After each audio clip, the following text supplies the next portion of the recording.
Welcome home Pedias, ketemu lagi dengan Kanidia. Kanidia balik lagi di section pembahasan OSN.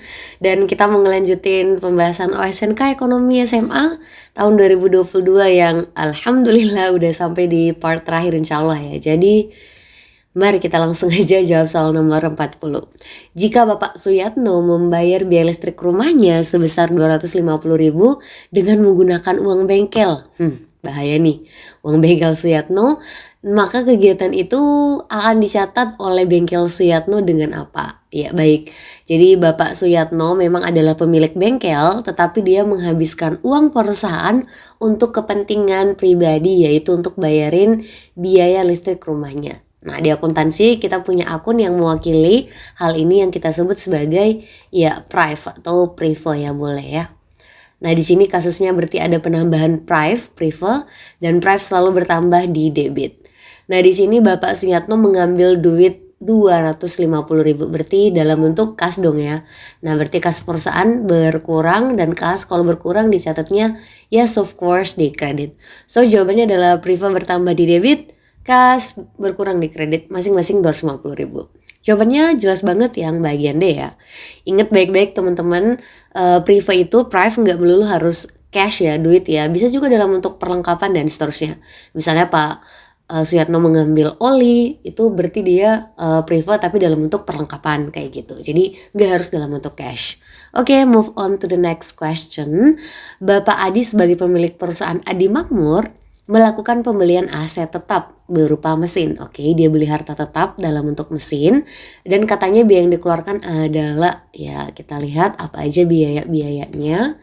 The first one, Pak Adi mengeluarkan ya duit untuk beli mesin harganya 20 juta. Lalu ada PPN 2 juta, lalu biaya transport pengiriman mesin ke pabriknya 150.000, ada kontrak untuk perawatan mesin selama 1 tahun 150.000 juga, dan terakhir biaya setup atau pemasangan mesin di lokasi pabrik nilainya juga 150.000. Nah, seluruh pengeluaran tersebut dibayar tunai alias pakai kas ya oleh Bapak Adi dengan menggunakan uang pribadi Pak Adi. Nah, ini sebenarnya ini ya pakai uang pribadi Pak Adi ya, it's okay lah ya, berarti nanti bisa pakai modal dan seterusnya. Intinya pakai cash ya. Nah, jurnal pencatatan untuk pembelian mesin tersebut oleh perusahaan Adi Makmur adalah oke, jadi ini udah jelas banget ya menggunakan kas, berarti kasnya berkurang di kredit. Oke, nah sekarang tinggal kita ada galau sedikit nih, mesin dicatatnya seperti apa. Oke, semua aset tetap dalam akuntansi dalam mencatatnya selalu kita menggunakan ada yang kita sebut sebagai historical cost concept ya. Ups, kenapa nih? Oke, historical cost concept. Kenapa Ibu? Oke, ini Ventepnya udah mulai nakal ya. Historical cost concept atau dalam bahasa Indonesianya bilangnya adalah prinsip harga perolehan ya. Jadi historical cost itu adalah harga perolehan. Jadi intinya adalah semua aset guys, kalau kita mau mencatatnya itu harus dicatat menggunakan harga perolehan. Nah, apa itu harga perolehan? Harga perolehan adalah biaya yang dikeluarkan sampai si aset itu ready to use. Jadi siap digunakan ya. Jadi itu yang paling penting ya. Biaya perolehan itu adalah biaya pokoknya sampai dia siap digunakan ya. Nah, karena kan setiap aset ada kasus-kasus yang berbeda ya. Let's say kayak kita beli handphone, biasanya sih kalau kita beli handphone bisa langsung digunakan ya, nggak perlu ada kayak aplikasi khusus yang mungkin di download baru bisa ya secara umum. Nah, tapi ada juga aset yang harus ada biaya tambahan nih, contohnya kayak si mesin ini, dia beli mesin harganya 20 juta, tapi ternyata saat beli ada PPN dan ini harus bayar dong ya 22 juta ini PPN ya. Nah, habis itu beli mesinnya kan pasti di toko penjual ya, ternyata ada ongkir nih, ongkos kirim dan harus dibayar juga 150.000. Terus katanya ada kontrak perawatan, masuk gak sih dalam perhitungan biaya perolehan? Ya jawabannya enggak lah ya, karena mau nggak ada perawatan atau enggak sebenarnya si mesin ini udah bisa digunakan ya cuma tentu saya kalau dirawat bisa jadi masa penggunaannya jauh lebih panjang. Terus yang terakhir adalah biaya setup alias pemasangan. Ya jawabannya ini udah pasti jelas banget ya, ini masuk dalam perhitungan harga perolehan. Jadi ini juga benar. Nah sekarang gimana cara menghitung harga perolehan? Ya udah sisa dijumlahin aja.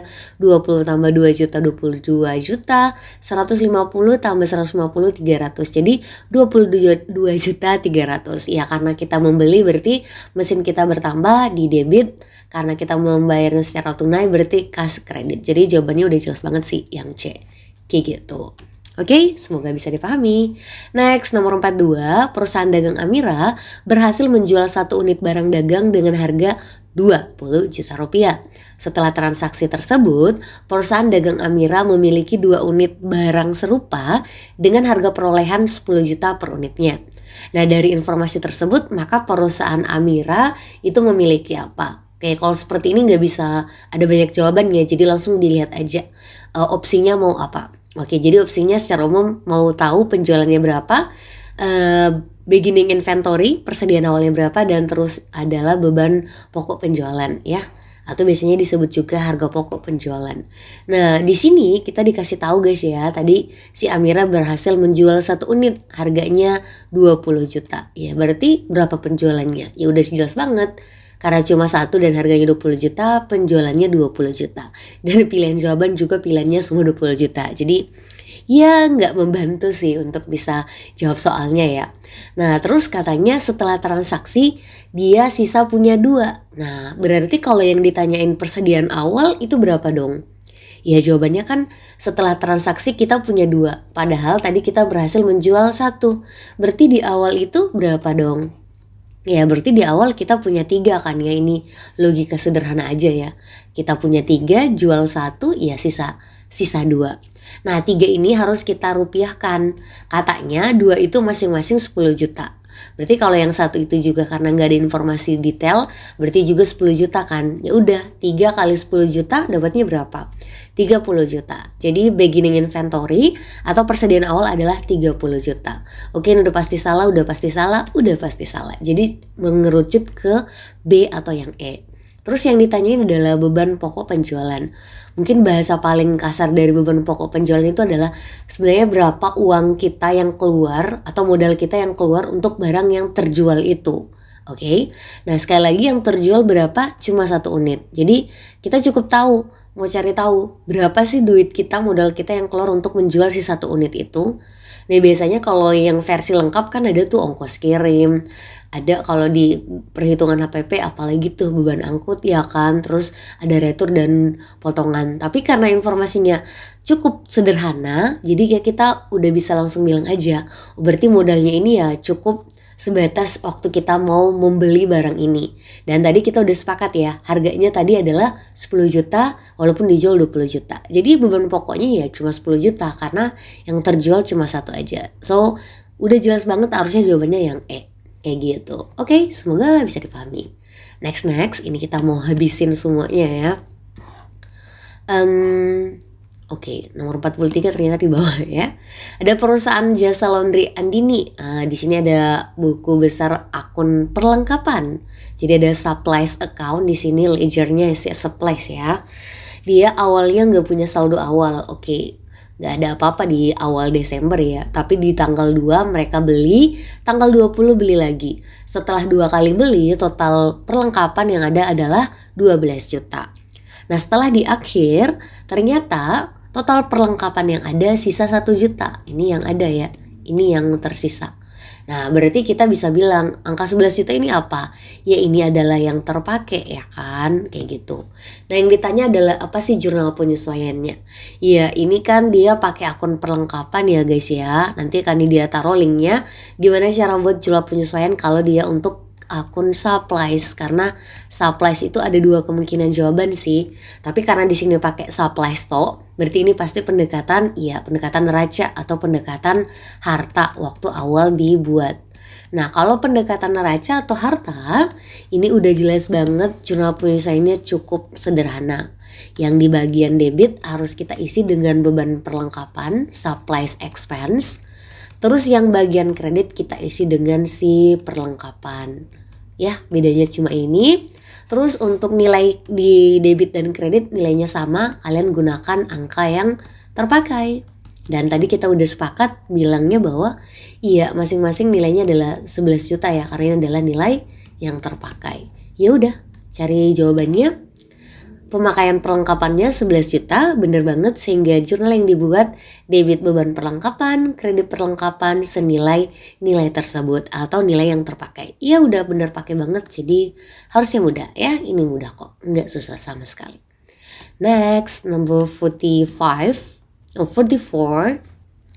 Ayat jurnal koreksi atas kesalahan pencatatan pembelian aset tetap yang dibeli secara tunai 2.560.000 tercatat dengan debit perlengkapan kredit utang sebesar 2.650.000 adalah. Oke, jadi ini adalah kesalahan pencatatan. Nah, sekali lagi kapan sih dibuat jurnal koreksi? Ya saat si kesalahan itu ditemukan ya. Jadi nggak perlu waktu-waktu kayak akhir periode atau awal atau tengah, nggak ada. Pokoknya kalau udah dinotis salah berarti langsung dibuat aja. Nah, kan dia udah pernah buat juga video tentang how to make jurnal koreksi itu ya, yang secara umum nanti kita ada 3 step ya, yang cukup sederhana. First adalah kalian lakukan balik jurnal yang menurut kalian salah. Dibalik debit ke kredit, kredit ke debit ya. Lalu apa yang kita lakukan ya, kita buat jurnal yang benar sebenarnya apa untuk transaksi itu. Terakhir tinggal kita gabungkan. Nah, hasil penggabungan inilah yang menjadi jawaban kita untuk jurnal koreksi. Oke, kita langsung coba cari jawaban untuk soal ini. Nah, jadi dia kan beli aset ya kan secara tunai. Nilainya 2.560.000. Berarti kalau misalnya kalian mau nulis di awal dulu, Kak saya mau tulis dulu deh jurnal yang benarnya biar mumpung masih inget kan, boleh. Jurnal yang benar ya kalau kita beli aset tetap gimana dong teman-teman? Ya jawabannya harusnya aset tetap bertambah di debit ya kan. Oke, jadi pertama-tama kita bakal bilang aset tetapnya di debit. Aset tetapnya di debit. Nilainya berapa tadi tuh? Ini yang bikin salah nih karena harus hati-hati, 2560 ya. Oke, 2560. Terus belinya secara tunai berarti kas kita pasti berkurang ya. Ini nolnya kenapa?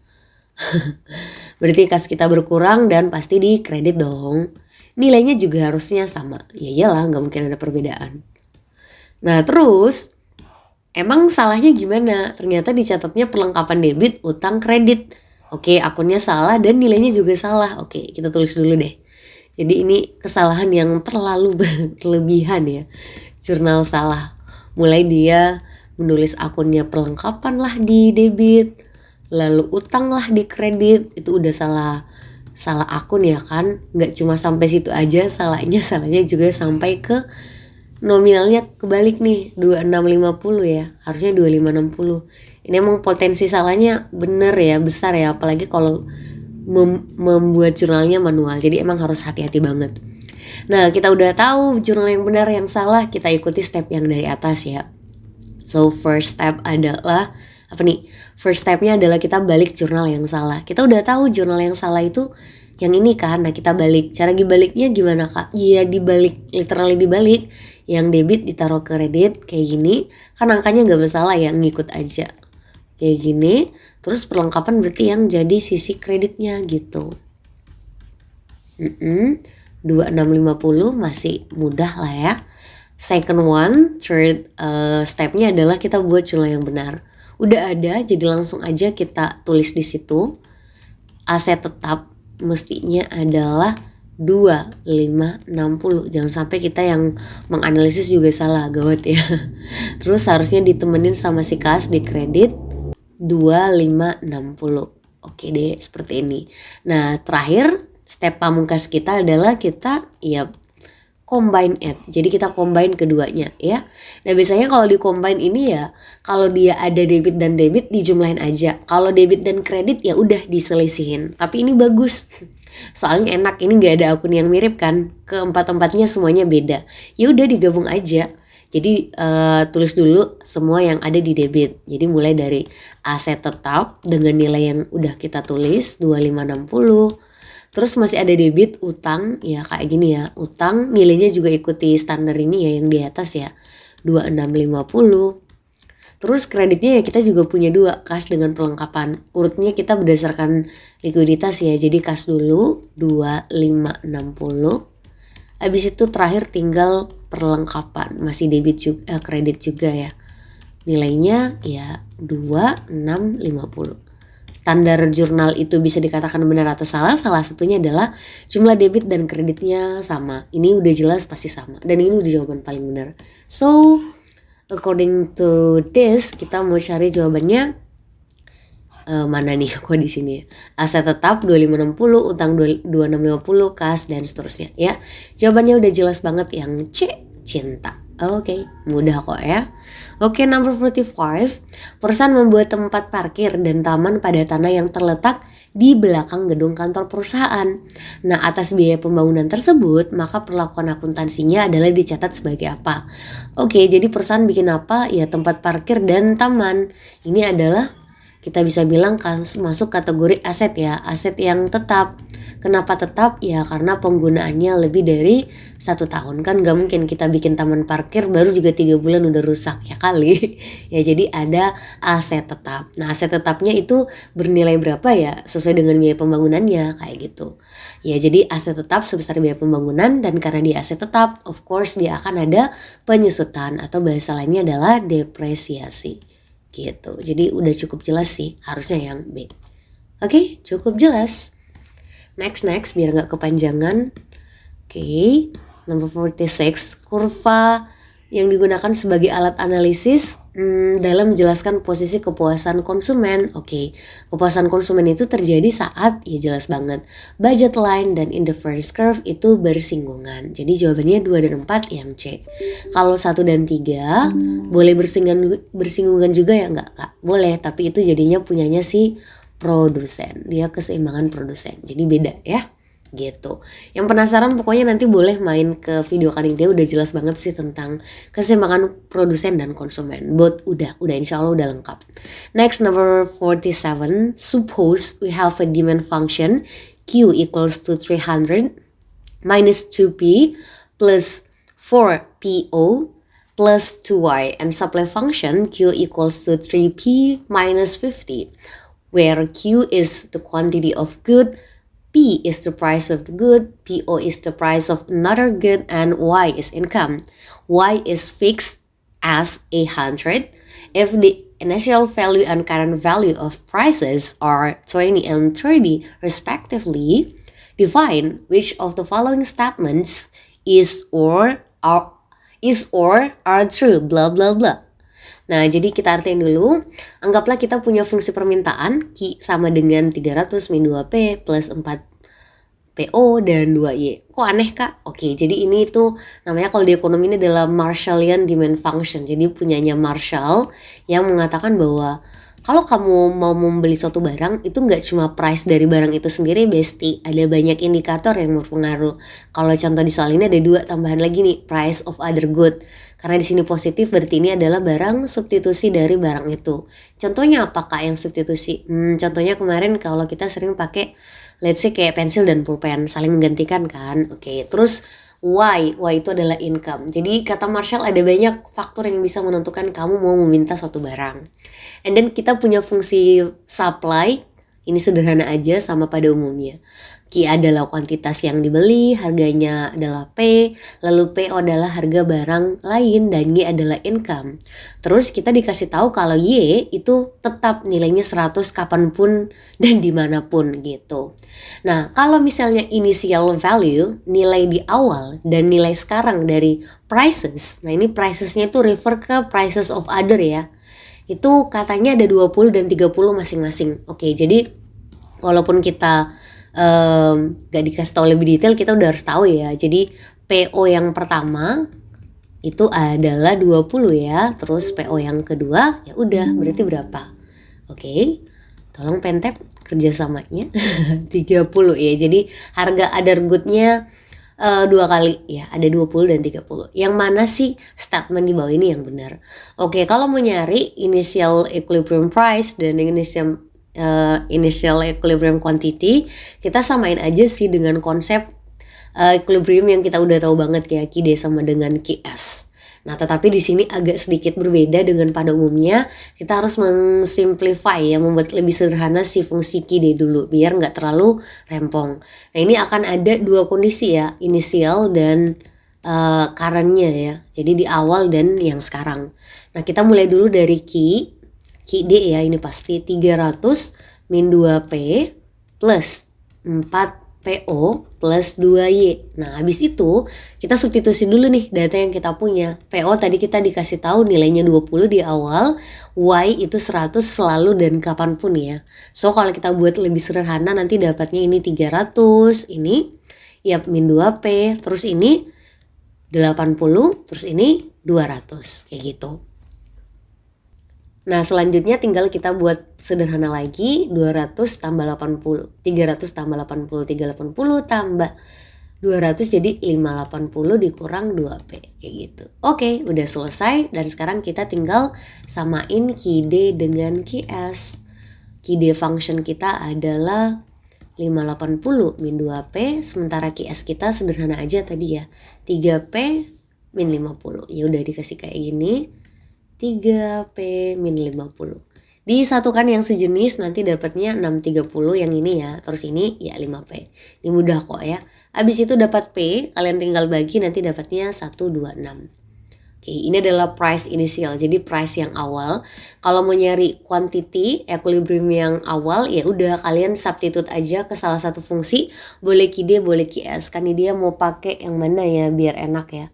Kan dia pakainya misalnya kayak kita ganti aja pakai ini aja 3P kurang 50. Jadi P-nya diganti. Oh gimana deh.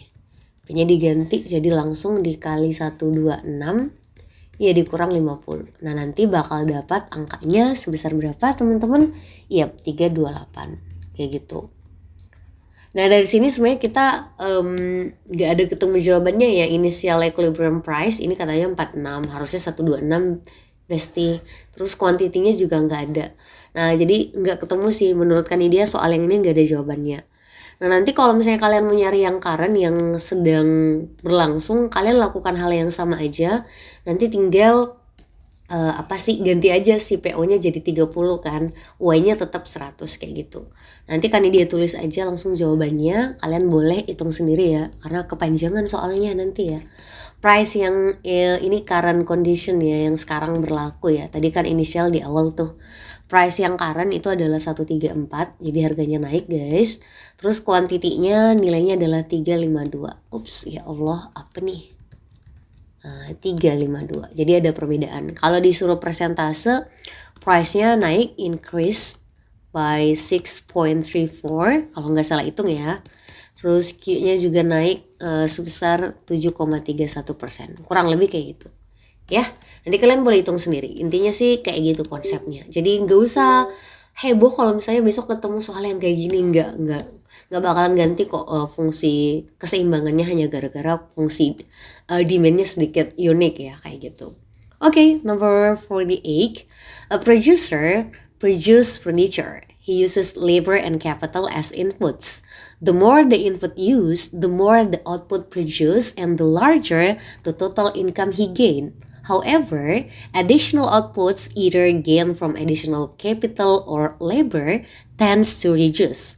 The producer tries to find the best combination of inputs. Finally, he should stop when blah blah blah. Oke, seorang produsen memproduksi furniture.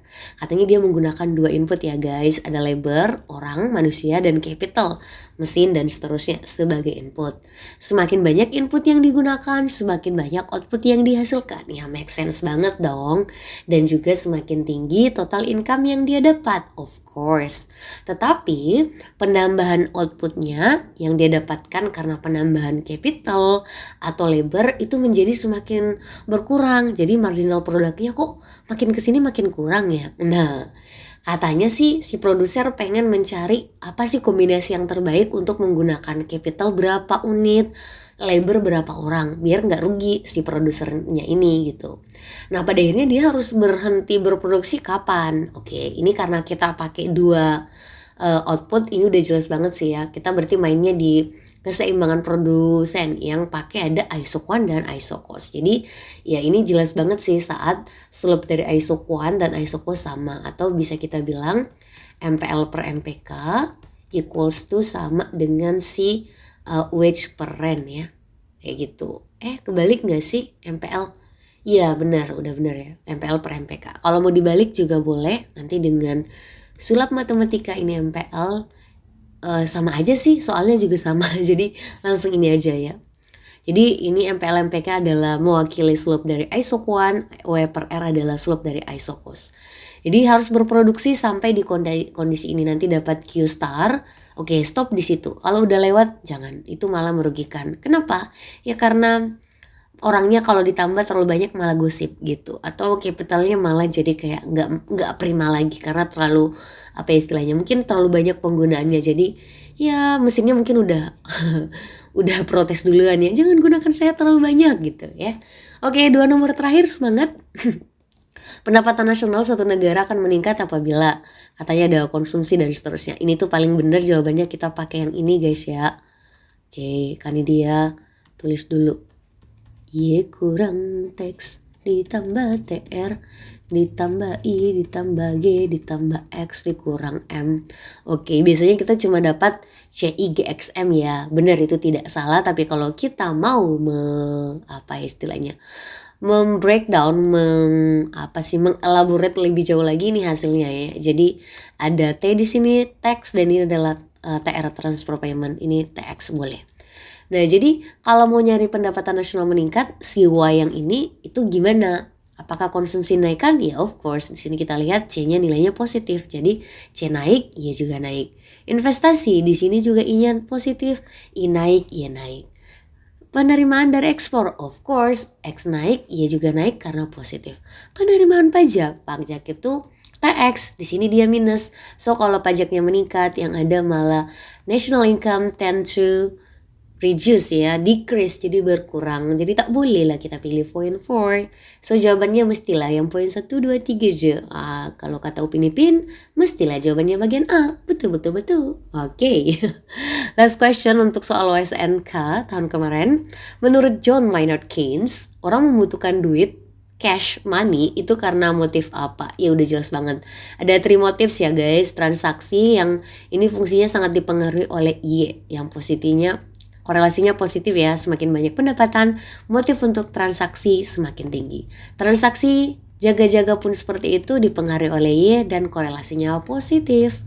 Last one, satu lagi motif for holding money kata Keynes adalah spekulasi. Kalau misalnya suku bunga lagi meningkat, orang akan ya melakukan pembelian untuk barang-barang yang spekulatif. Jadi iya, mereka akhirnya nggak mau beli, nggak mau megang duit. Jadi kayak gini korelasinya. Investasi has nothing to do with keputusan kita untuk holding money. So jawabannya 1, 2, dan 3. Jawabannya adalah yang A.